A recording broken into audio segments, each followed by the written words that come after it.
Аударым жасаймыз. Edulайф жеке кабинетке кіреміз.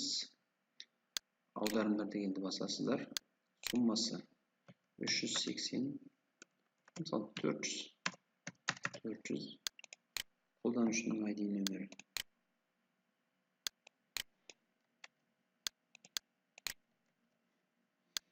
Аударым. Сарбасова Армангүл.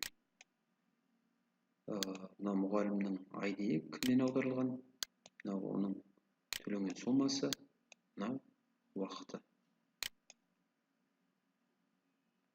Қысқаша осылай.